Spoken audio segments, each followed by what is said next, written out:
প্রথমেই শুরু করছে নিয়োগ বাণিজ্য, কোটি কোটি টাকা উনি আত্মসাৎ করছে। অনেকে আছে 8 নাম্বার পাইছে 88 হয়েছে, 12 নাম্বার পাইছে 92 হয়েছে। আমরা মুখ খুলে কোনোদিন কোনো কথা বলতে পারি না। যে মামলাগুলি আছে ওনার নামে এইটার বিচার করা হোক। শেখ হাসিনার যে আইন, এই অফিসও উনিও এই আইন তৈরি করে রাখছে। আমার চাকরি হলো 16 বছর, আর 16 বছর যাবত আমি কর্মচারী ইউনিয়নের সাথে সম্পৃক্ত হইল প্রায় 10 বছর। প্রথম দপ্তর সম্পাদক, তারপরে সাংগঠনিক বর্তমান রানিং সাধারণ সম্পাদক হিসাবে আমি আছি কর্মচারী ইউনিয়নের। দুর্নীতি উনি তো নিয়োগ বাণিজ্য প্রথমেই শুরু করছে নিয়োগ বাণিজ্য। যেমন 2017 সালের একটা নিয়োগ আছে, দুদুকে মামলা আছে ওনার নামে, ওডিতে আপত্তি আছে,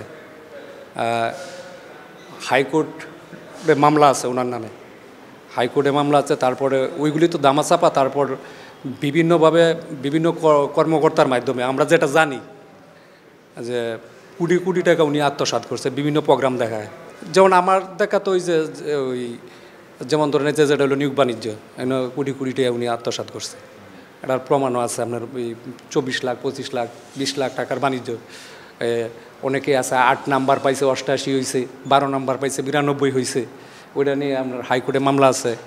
হ্যাঁ, তারপরে ঘষা মাজা আছে ওই নিয়োগে, এটা আমরা জানি।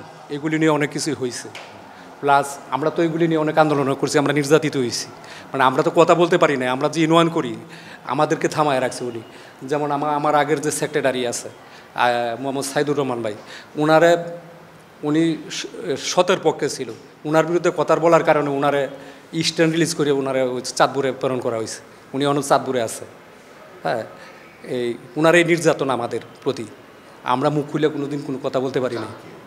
আমরা চাই উনি যে দুর্নীতি করছে ওনার সঠিক তদন্ত করিয়া যে মামলাগুলি আছে ওনার নামে এইটার বিচার করা হোক।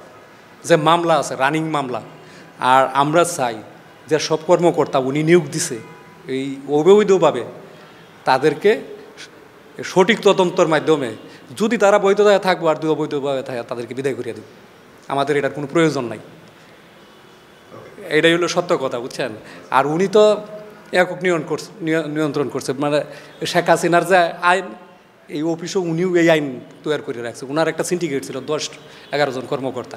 ওনারা যা বলছে মাটি পিঁপড়া কথা শুনছে। উপায় নাই, আমরা নির্যাতিত, সোজা কথা একটাই, আমরা চাই বিচার।